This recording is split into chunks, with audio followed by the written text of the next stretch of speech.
welcome back. Another weekend gone. Seemed like it lasted a half a day. That was about it. This situation we're all in is honestly getting to be rather clear in terms of its goal and destination. Things are more than obviously not going to return to the way they were. I've got some really interesting stories going up on the site tonight. One is simply titled America 1950 versus America 2020. Take a look at it. When you think about what we had then, those of you who remember, it is truly an incalculable socio-cultural loss. It's gone. It's what could have been for all people, all races, all people. It's gone. Some of the other headlines today, just mind-boggling. Here we are again. Remember the last time, how many months was it? The government was about to shut down. Well, we're back at that door again. Mitch McConnell, unexpectedly today, rejected the Democrats' funding bill, leaving the U.S. on the verge of another government shutdown. I'm telling you, it is an avalanche, a deluge, a tsunami of events. And watch out. You better get ready. October, your last chance. From November on, it's going to be very nasty out there. Very nasty. GOP senator says the Senate would confirm Trump's nominee for the Supreme Court even if he loses the election. A GOP senator said today the Senate would confirm Trump's nominee even if he loses the election. So another angle to this, huh? Trump did meet today with Supreme Court candidate Amy Barrett. She's an odds-on favorite to probably get the nomination. She's very sharp, conservative Catholic. The decision would be formally announced on Saturday after Ruth Bader Ginsburg ends her goodbye as lying in state in the Capitol, I guess in the Supreme Court building. Democrats are threatening now again to impeach Trump if he fills the Supreme Court vacancy. But he has to. It's his job. It's the way it works. You know, some people should stop whining. Communist Ocasio says all options are on the table to block Supreme Court nominee confirmation, including impeachment. She needs to go far, far away. Now, here's another one for you. This is going up in, about an hour. If the communist thugs will loot homes during wildfires, and they do, what are they going to do to you and your family when they have no more food to eat? You better think about that. It's not a joke. The Department of Justice today declared Seattle, Portland, and New York City lawless anarchist zones. Good job. Setting up federal arrests of Democrat mayors after the election. A possibility. Interesting. The communists, meantime, actually in the middle of the night, gathered together, were bussed in, no doubt, outside of the homes of Mitch McConnell and Lindsey Graham, screamed and yelled and banged on things and kept them awake. This whole thing is textbook. Go read how the Bolsheviks did it to Russia. The Zionist Bolsheviks took Russia down. Look how they did it. Go and read. It's there. We've had interesting stories about that a lot. Florida Governor DeSantis proposes a new law cracking down on looters and violent protesters, otherwise known as rioters. Good job.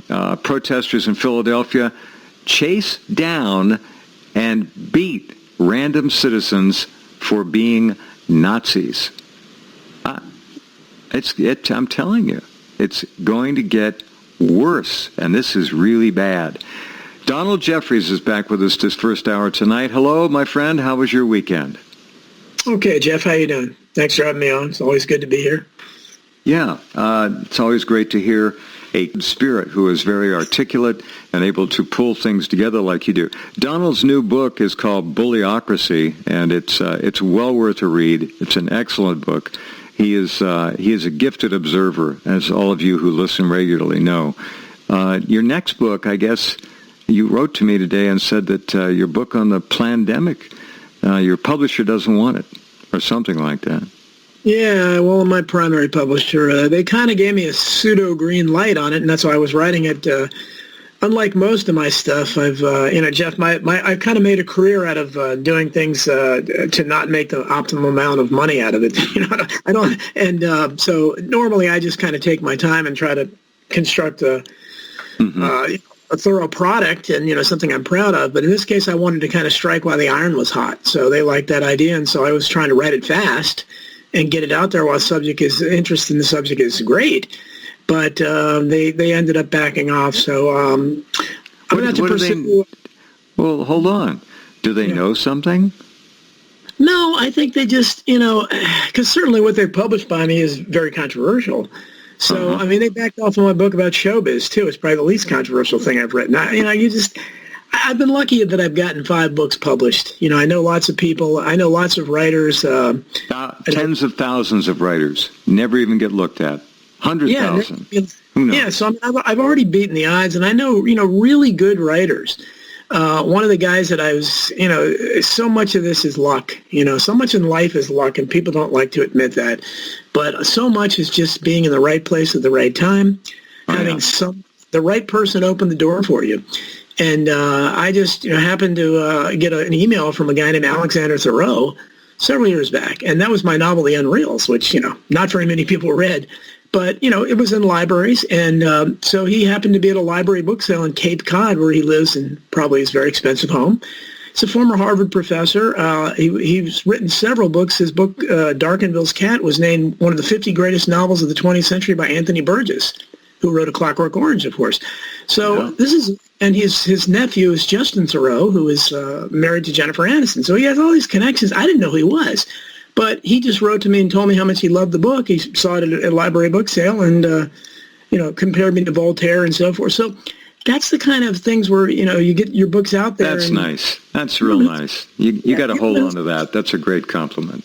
Oh, it's great. And you never know who's going to pick it up. And so I've been fortunate enough to have little things like that, and been fortunate enough to have people like Ron Paul write a foreword, and Naomi Wolf, Roger Stone, Jesse Ventura, and Cindy Sheehan. You've made your mark, my friend. You have made your mark, and I do like the idea of a book on entertainment. That whole swamp, talk about swamps, that one needs to be analyzed and assessed for what it really is, and what it really is not good. No, and I hope to get that published too. But again, I just, so you never know. When I send these things off, I guess I got a little jaded when I got some success. But I mentioned Alexander Thoreau because I correspond with him still, and he still gets rejected. Some of his, I think he's the greatest living writer. It's not competence, talent. It's timing and who you know. It really is. And so many good books never see the light of day. Fortunately, they have self-publishing now, and I hope that your books that don't get picked up, you'll self-publish. You really should. This whole idea of writing a book, people don't understand. Usually, if you can submit a manuscript and have it actually hit the stores in a year, that's pretty normal and kind of lucky in some cases. It takes a long time, and it shouldn't. In this day and age, why? Why can't it be up there in 30 days? Doesn't make sense to me. It is, but so I try. I'm not going to complain about being rejected because I know so many good writers who can't get published at all. I'm talking about people that are even celebrities. People don't realize, having written that showbiz book that hasn't been published yet, I'm aware. People going back to people like Busby Berkeley, big time producer in Hollywood, and I can't think of the guy, the vamp, the original vamp in the silent films guy. I've forgotten her name, but Theda Bara? Theda Bara, yeah. Both of them. Now, how did I know that? That's bizarre. I almost said Clara Bow, but I held off. It's weird. And then Theda Bara came to me. Same kind of vein, but neither one of them were able to get their memoirs published. They couldn't find a publisher. And so, I mean, in recent years, Cindy Williams, from Laverne and Shirley, she ended up having her book co-written by a guy who I know is, was kind of I don't know if he'd ever been published before, but he wrote the book for her, basically. Didn't sell well. So even celebrities a lot of times can't sell their memoirs or, can't sell. Are you serious that Busby Berkeley's memoirs have never been published, his book? I wonder if that manuscript's still around. I don't know. I don't know if when his family did that, but that's the kind of stuff that's in my showbiz book. Those kind of things. Well, that kind of thing ought to be published. I don't. And what was the other one you mentioned? Who? Somebody else? Theda Bara. The Theda Bara's book was not. Yeah. Yeah. See, those are really great walks through history. I don't understand that. Yeah, I don't either. But it's all a matter of luck, going to the right people, and what do they say? I mean, before I was ever published, I used to take heart in listening to people, everybody from Dr. Seuss, who I think was rejected. I don't know how many publishers rejected him, to many great writers. Madeline L'Engle, that wrote A Wrinkle in Time, I still think one of the greatest children's stories ever, had a great influence on my writing as a kid, was rejected many times. A lot of these writers, there are not many. Dickens, who was, I guess, so great in his different time where he was pretty much accepted right away at a very young age, but most aren't. So I always try to take heart in that. I don't get too down about it, but I'm just having to, because I don't, there's still a stigma in my mind attached to self-publishing. There shouldn't be, because I know lots of people that have turned to that now, because you certainly make more money at it. So I may do that, but you'll hear me promoting it, if I do that, because I think it's going to be important. Well, you'll never be rejected here, and we'll help you with your books. So don't worry about that. You got a lot of friends here, all around the world. Seriously. I appreciate that, and appreciate having the forum. But so that's. And the other thing, I had started writing a book on the injustice system, what I call our injustice system, because that's a book in and of itself, and just trying to, compile and I'll probably go back to that, after I finish the pandemic thing. But that's a book in and of itself, because it's astonishing. You watch these investigation discovery shows, which I watch just kind of for research, and it's astounding the number of people that are convicted in this country on very dubious evidence. I mean, it's like virtually every jury ignores the innocent till proven guilty or beyond a reasonable doubt. They don't seem to understand that. I mean, that's what that book's going to be, is how many people are convicted on really questionable evidence, how juries don't even pretend to understand the beyond a reasonable doubt thing. Pretty scary. And the idea of a competent jury is one that most people take for granted, and they shouldn't. This is scary. There should be also jury empowerment taught to every jury. Yes. I think that's the single most important aspect of what we call a system of jurisprudence that is not being pushed. Jury empowerment, crucial. It is. But it just amazes me, and that's why, if I was ever on a jury, I don't know that I could. I don't know that I've seen really any case, beyond, other than the cops that beat up Rodney. They killed Rodney Thomas, the homeless man, a few years back, who of course were found not guilty by a jury when the entire thing. That was because the entire crime was videotaped, and it was clear there was no context. But there are very few cases like that. Leaving that aside, I mean, even the OJ case, there were dubious elements to it, and so there. But most juries tend to always rubber stamp it. And I'm just astonished how you can go home and sleep at night when you've sent somebody to, theoretically life in prison without parole. That's death. You may still be alive, but you're dead. Yeah. So that's a book in and of itself. So hopefully I'll get back to that, because that's a thing of passion for me, because I think we have so many awful things. And the other thing is maybe I'll write about the medical industrial complex too, because that's where I worked. And it's just recently I've experienced with a loved one of my family, kind of taking care of them and being in and out of hospitals because of that. And it's when you see this, I don't care. I'm not a socialist. but there is no way these single-payer systems in other countries can be worse than what we've constructed in America is so bad. Until you work for it, I worked for it, and you see it up close and personal, it's just unbelievable. There's nothing about it that's any good. I mean, it's basically waiting constantly. It's paying a lot of money and still being and for what? And for what? Competent medical treatment and advice? No. Exactly. You better, whatever disorder you have, you better do some real serious research before you go into any doctor's office. I'm serious. After a diagnosis is made, it's on you to watch out and advocate for yourself. No doctor is going to do it. Very few. Very few. You might take the idea of that interesting, and weave it into the pandemic and this whole insane vaccine thing. Now they're talking seriously about Trump announcing a vaccine in October. Yes, which is going to potentially be available October up till November 2nd. It'll be available for 2 weeks plus prior to the election. What the hell are they going to? What are they going to do? It's got to be saline solution and nanobots. I don't know what else they can give people.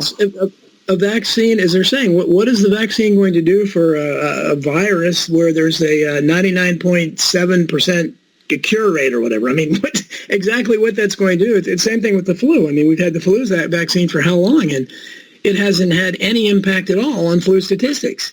The same amount of people die from the flu every year that did before.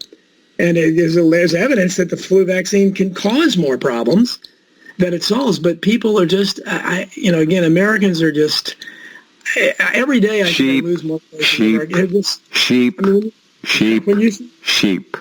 When you see people, hundreds of thousands in the streets of Berlin, when you see 10,000 in the UK, when you saw the Yellow Jackets in France, and you see nothing in America. All you see are paid protesters in the streets burning things down that are obviously hired by somebody. You don't see any real anger out there, and if you do, it's misdirected.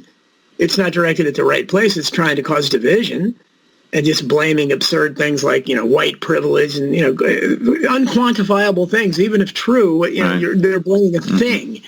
Instead, it's not like you're going over and burning down the Federal Reserve building or something. Okay, that has a purpose. You do something like that, you'll make a real statement, but they're not doing that. So we don't have anybody in America that seems to be, but again, you have to understand things. And I think Americans have shown that they're dumbed down, I guess beyond where they are in those I think there's more to it. They are certainly dumbed down, and I do believe that there are things being done via electromagnetic frequencies, for one, and quite possibly, as they did in Europe, putting oxytocin in all dairy products to make people kind of laid back and let's just see what happens. They're not activists about their own lives and welfare anymore. Somehow that's been taken away from many Americans. I don't think it's natural. I find it, in my view, to be unnatural, and I highly suspect the cell phone network, the grid, and other mechanisms are being used to make people completely docile and complacent in this country, unlike anything I've ever seen. You remember the anti-Vietnam riots, so to speak, but they really were demonstrations. Americans really were angry, and they stopped that slaughter. It took them a while, but they did it. Now how many demonstrations have you seen in the streets of American patriots? None. None. None of any consequence. No, not at all. And all you see are these obviously paid protesters where you don't understand what is even the point other than, again, trying to cause division and things like when you can make people, awful cretins, horrific people like Mitch McConnell and Lindsey Graham, when you can make them sympathetic figures, you got to be pretty bad because, when you're surrounding, because they're awful people, but still. You're how about voting them out of office, people? Could you do that maybe? Instead of re-electing 96% of these clowns every election? But to be surrounding their house and just, they have families who aren't, they're just along for the ride. It's probably no fun being part of their families, I wouldn't think. This is all part of the Bolshevik agenda. Believe it, please believe it. Those of you who are new to the program, we're not afraid to use the word communism. We understand it's not an exact term, but it's a pretty damn good blanket to throw over that whole rotten, filthy group. Communism. It's being financed internationally by ultra-left-wing socialist, communist, Zionists, all of them, Marxists, Leninists, progressives, whatever term you want to hang on it. It's ultimately all about communism. Read again 1917 Russia and what the financed Bolsheviks did to that country and those people. The same thing is on the agenda here. That's what they're up to. Hold on just a minute. Donald Jeffries and I will be right back with another half hour.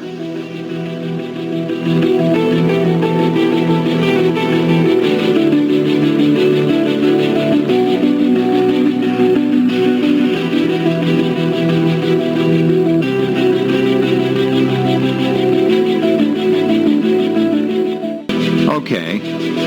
Here, this is amazing. I just saw a story. I may play a little bit of it for you. And let me ask you a question. What weighs from 150 to 500 pounds that can be 3 to 4 feet tall and is running wild all over the south and central U.S.? I don't know. Here, let's listen. Listen to this. This is really quite interesting.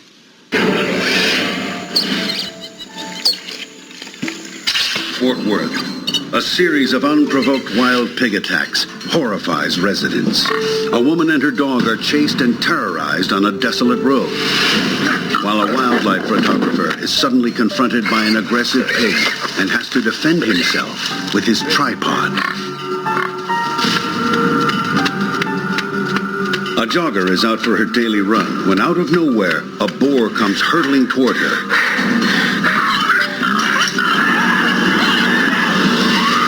She, like the others, is lucky to escape serious injury. These are potentially killer hogs. The team knows full well these are no ordinary pigs. They're highly intelligent hybrids that are constantly physically evolving and adapting to their environment. Domestic swine have crossbred with pigs that were foraging in the wild. Then sport hunters released the more aggressive European wild boar, leading to yet more interbreeding. As a result, today's mutants have unpredictable temperaments and come in all colors, shapes, and sizes.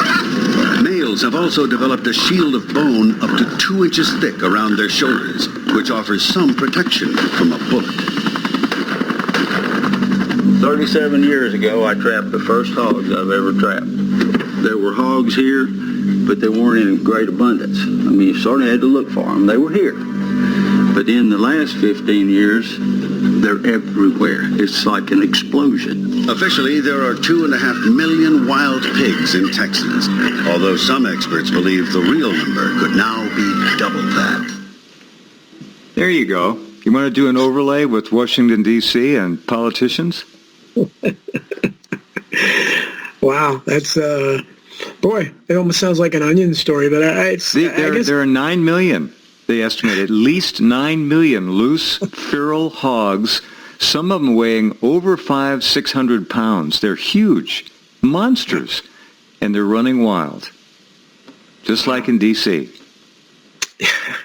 Well, I guess it's fitting. It's like, maybe a bad horror movie attack of the killer pigs. I mean, it fits in with everything else. I mean, all this kind of epic... it's crazy, huh? Yeah. Well, I remember a couple of months ago, and I wrote something about it when I was writing about the pandemic, but it kind of, some of these stories just die away. They were talking about these mutated killer, was it killer bees or some kind of, I can't remember the name, but some kind of insect that was, different than any breed that had ever existed before. And there were, it's kind of these... very, disastrous predictions for what they could do, and then it kind of went away. So sometimes I think that they throw these things out there, like H.L. Mencken said a long time ago, practical politics is nothing more than an endless series of hobgoblins. So whether it's deadly insects or wild pigs that have been been bred to be that way by some kind of crazy Frankenstein-like people, I guess. But, Bill Gates, who's the original Dr. Frankenstein in this country, that is he is sitting there rubbing his hands in glee. I mean, you could see him, approving something like that. Yes. Let's have a particularly savage, aggressive brand of wild pig. I mean, I can see him doing that, but he's the guy in charge of all this. But so we're living in just insane times, and anybody that can try to predict what's going to happen, I have no idea. But I just know I was watching a little bit of Tucker Carlson before the show. Is but really the only news show I've watched in a long time. The only thing worth looking at. Agreed. Yeah, he does good work a lot of times, but. He was, showing the McConnell and the crowds outside McConnell, showing some, and just looking at what some of the, and again, I'm somebody that was a Democrat at one time, and I've never been a Republican. I became an independent, but they have just lost their collective minds because and this Supreme Court thing, again, as I try to remind people, and I wrote a post about it last week, I think the last decent Supreme Court justice was William O. Douglas. It was a long time ago. He was the last civil libertarian that was on the court. He was a leftist. But most of these guys they participate in some of the most atrocious decisions imaginable, whether they're left or right. The one thing they seem to share in common is a disdain for the Constitution, because they seem to go against it every time they get a chance on anything significant. So I don't have any confidence that, I don't know about this Amy Barrett. She sounds like she could be good. I don't know. I have no idea. But I do know she's a conservative, Catholic, anti-abortion, constitutionalist, right. And a lot of people. She was supposed to be the choice over Kavanaugh, but they, for some reason, went for Kavanaugh. So she's way up there in consideration. Yeah. Well, so it seems to be, and of course, it's all breaking down over the abortion issue, and I just think there are a lot more important issues out there, but this is, in the left in particular, both the right and the left really have their feet dug in on this issue, but the left apparently is ready to go to war over this. I mean, Tucker was talking about I was astonished that, I don't know if you heard about it, I can't remember the guy's name. There was, I guess, a bar owner that was attacked by, of course, it was by a black guy, so I think that's why the left got enraged. Right. He was attacked, and he shot him in self-defense when he was trying to, I guess, I don't know what he was trying to do in his bar. But the prosecutors opted not to prosecute him because they agreed it was self-defense. Well, the left the woke left whipped up such a fury, and they started gathering outside the prosecutor's house. And this is the new tactic they do, where, again, it's the politics of intimidation. Well, no, it's terrorism. I call that terrorism. It's an effort to inflict terror on people. Yeah, you can't. But you can't have a free country with that kind of thing, and that's when it does invoke comparisons to violent ideologies like the Bolsheviks, where you have throwing Molotov cocktails and things like that. That's not the way, especially when you're not going up against the powers that be. You're gathering outside a particular legislator's house. You're not going after the central banking system. You're not going after anything that's really significant. You're not out there upset that we have all these troops in all these countries and we continually at war. You're not demanding what the intelligence agencies' budgets really are, because they're always secret. It's nothing like that. You're just mouthing rhetoric that means nothing, like white privilege and everything's racist. Things that you can't even prove or disprove. There's no intellect there at all, Donald. None. They have about 3 or 4 key phrases that they begin to spew. If you press them intellectually, there's nothing there. They have nothing to stand on. They're simply trained terrorists. That's what we're seeing in the streets. I got from a local source that Antifa BLM was paying $10,000 to anyone who would start a major fire. I think at least half the fires in Oregon, probably in Washington, California, started by, the Portland riots suddenly stopped. Where did all those people go? They went out on arson duty. Now they're back. I'm not kidding. $10,000 for a major fire. That's the word that was told to somebody who quasi-penetrated this group and came away with that information. So. Well, they're not meeting any resistance, and they're still not. You have William Barr, kind of saying they're going to do this and going to do that, and but I don't see. To me, both Eisenhower and Kennedy set a precedent when they sent federal troops to integrate schools. And everyone on the left had cheered that on. Of course, the right was aghast at it. But now it would be just the opposite if Trump did. And so he has a justification if he's, what is it, prior precedent. So precedent's been set. So certainly it's certainly considering what Lincoln did during the war between the states. People don't remember. They've got this new, what is this new history of America, which doesn't begin formally until the first slave was brought over here. That's what these idiots want. 1619. That's it. Yes. It's absurd. And that's the left. And as someone who's written so much about history, this is what makes it hard for people like me to try to talk to people, because everything now is the woke left. They have been indoctrinated so much. It's what I call the To Kill a Mockingbird effect. I mean, I don't know how many girls when I was young that I met my age, I was born in 56, whose favorite novel wasn't To Kill a Mockingbird. That book was geared towards, because the hero was a little white girl.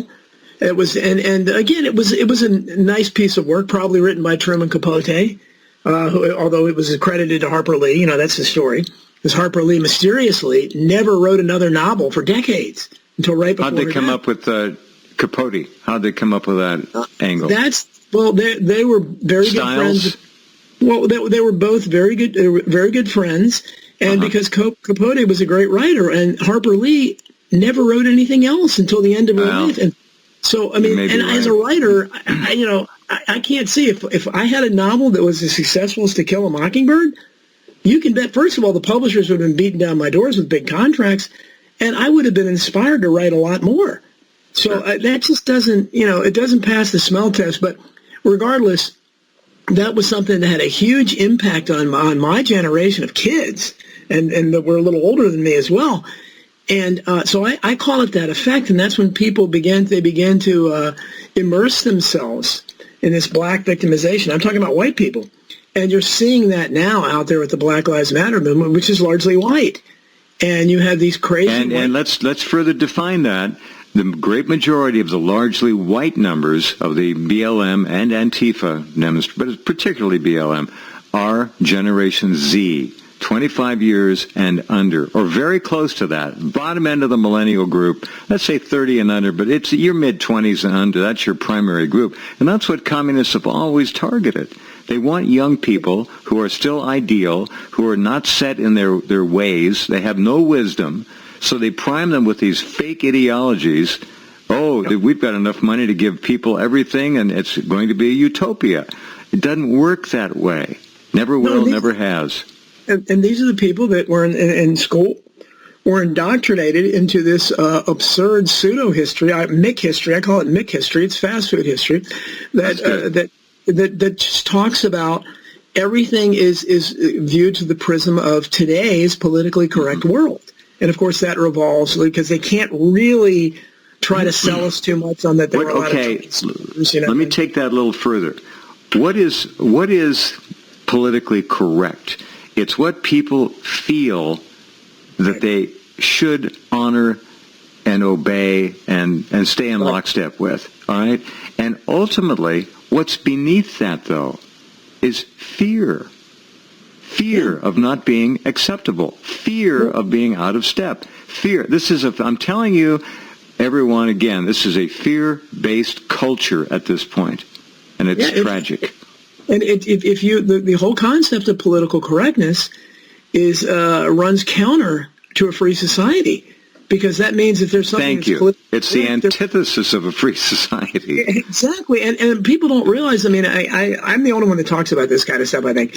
But I remember Saturday Night Live, which I did not watch much beyond the original cast. I thought they were good, but once they left, but I kind of liked Phil Hartman when he was on there. And I remember seeing a couple sketches, probably 80s, maybe late 80s, early 90s, where he started, that's the first time I ever heard the term politically correct. He played a character that they called politically incorrect man, something like that, where he would say basically kind of right-wing stuff in gatherings, and he would be chastised by, the liberals all around him. And that's where I first heard the term politically correct. And I thought it was okay. It's just a stupid, typical Saturday Night Live, Democratic Party-like inspired, comedy skit. But from there, it grew into this movement where, you could tell, wait a minute, the left is developing here out of the Bill Clinton years. This new neo-left that doesn't care about war and peace anymore. That doesn't care about working people's rights or wages or benefits. Doesn't care about... How are we going to defend ourselves as a nation and a culture and a so-called republic or free society much longer? Where are the people that are going to man the parapets, who are going to stand up in the streets and fight for what this country has spent over 2 centuries acquiring? And that's values. They're gone. They're just being destroyed by when Clinton opened the media up. Let me just get to the punchline. 6 corporations own over 95% of all the media in America. Now, do you understand, all of you, of course you do, how mind control works? When you own all the outlets, you repeat the same crap over and over again, and it sticks. Not with everyone, but yeah. Yep. And they got rid of scrapped the fairness doctrine, which helped, it gave a little bit, for instance, and our friend John Barber obviously talks about this a lot. It's a big issue with him, and it should be. But Jim Garrison was granted 30 minutes of airtime by the FCC on NBC to counter an incredibly biased attack on him. Of all the biased attacks, theirs was so bad that they agreed, well, you need 30 minutes to counter that. You would never get anyone get a chance to do that today because, again, thanks to Bill Clinton's legislation in the 90s, the media isn't a handful of corporations now that control everything, own all what's left of the newspapers. You don't have any independent radio stations and television stations like you. You don't. There used to be tens of thousands of owners of radio and television stations and local newspapers. They were forums for free thought, interesting ideas, expression, unlimited. Gone. You don't have that. You don't have that now. So it's very difficult to get the idea beyond the internet, and that's why it's so important to keep shows like this on the air and to try to get out to whatever audience is out there listening to this, because if we lose the internet, and they're trying, I mean, look what they're doing to YouTube and social media. I mean, when YouTube platforms something like Alex Jones, millions of viewers, and they made a statement with that. He was the biggest dog, regardless of what you think of him. Once they took him down, and they defanged him. When you do that, and they're doing it to lots of other people that have hundreds of thousands of subscribers on YouTube, and that's another format. People don't realize that something like Rachel Maddow or something might get a couple 100,000 viewers on a good night, whereas some of the podcasts I go on have more subscribers than that. One I go on has almost 600,000 subscribers, so it's a bigger audience. But people don't think of that because it's on TV, so it must be bigger. And so many people still subscribe to that dinosaur view, and until more people start paying attention to the internet, we can keep it at least free enough so that people like you and me have a voice here, because otherwise we don't have a voice in the mainstream media. And go ahead, go finish. No, yeah, but other than Tucker Carlson to a very small degree, and Tucker Carlson is certainly not conspiracy friendly at all, but he's at least talking some sense, I think, now, where he's exposing some of the craziness on the left, especially because that's not my left. And people keep saying, "Well, I'm not supporting Trump." That's not the left of John Kennedy. It has nothing to do with that. Zero. Absolutely not, and certainly not Huey Long. I go farther left. I want to share the wealth. I want to audit the Fed. I want to audit the tax-free corporations and find out tax-free foundations and find out all the wealth that's there. And that's the thing Huey wanted to do back then, but nobody on the left wants to do that. Instead, they want to raise taxes, and it's going to raise tax on the middle class. That's what will happen, and just further squeeze them out. And that's what I've always drawn a distinction between the left of a Huey Long, even back then, and the left of a Franklin Roosevelt. And that's why Huey Long turned against Roosevelt, and Roosevelt was probably the impetus behind him being assassinated, because he was showing that, Roosevelt was surrounded by bankers, the usual suspects, and these programs he was creating, while they ended up doing some good, because they were watered-down versions of what Huey Long, some of them did anyhow, wanted. They weren't the kind of thing Huey Long was talking about. Most people don't realize Huey Long's Share the Wealth platform, he wanted to exempt the first $1 million from income tax. Now, that was then. That'd be about $12 million today. So can you imagine anybody outside of the absolute top tier of the 1% opposing a new tax structure where the first $12 million is tax-free? I mean, you know who he was going after. Right, of course. Very interesting. Here's another. The radicalization of this communist insurrection is further than most people would understand. It's not just sitting on a political stance that is well known. It's left wing. It's what progressive, whatever Ocasio calls it. Let me read this. This is interesting. This is not something that is strictly endemic to the UK. Okay, this is from England. Sasha Johnson, a Black Lives Matter leader, has set up a brand new party that will exclude all whites from leadership roles and tweeted about enslaving white people. Young, female, black version of what allegedly white racists used to do in reverse. But they're actually doing it, and they're getting ink.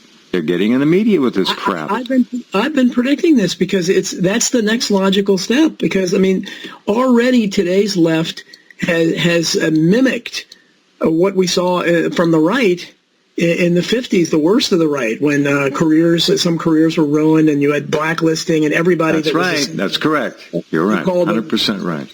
But they called them commies and pinkos and fellow travelers. That was the lingo of the day. Now they call them Russian bots and trolls and Putin's bitch and all that stuff. And they don't have any sense of irony. And because I try to point this out to them, you're talking about the same country, as a matter of fact. The difference is, under Putin, however you look at it and whatever you think of him, at least he's apparently attempting to open it up a bit more than when the Soviet Union was taking over half the world. And you guys were defending them then and going crazy about, how dare you, because, I mean, so many lives were ruined. But there was something there. For instance, most people don't know, I published it in Hidden History, that Gus Hall, who was the president of the American Communist Party for decades here, when the the KGB files were opened, they found out that he had been paid millions of dollars by the Soviet Union. So there was some fire there. Hey, Senator Joe McCarthy was on to something real. He wasn't a lunatic. There were communists everywhere, and it emanated from the FDR administration. Look, read about the FDR communists. Just do a search for that. Harry Hopkins. Come on, read about these people. Understand that there were communists everywhere, and they're here now on the streets. Well, and unfortunately, again, it's the way people can mix up history. McCarthy really never got bad press until he started going after the Army, but McCarthy never ruined anybody's career in Hollywood. He never went. He had nothing to do with the House Un-American Activities Committee, which was unconstitutional. That's absurd. There's no such thing as an Un-American Activity Committee. They had that. That's what people should talk about, but they don't. Correct. They throw it under McCarthyism. Thanks for bringing that up. That's very correct. Yes, and it's a distinction, but people don't make it. McCarthy, whatever you think of, and my favorite political family, the Kennedys, were very close to McCarthy. McCarthy was the godchild to one of RFK's children. He dated a couple of the Kennedy sisters and was very good friends with old Joe Kennedy. So again, this is when the distinctions. Well, wait, who worked with McCarthy?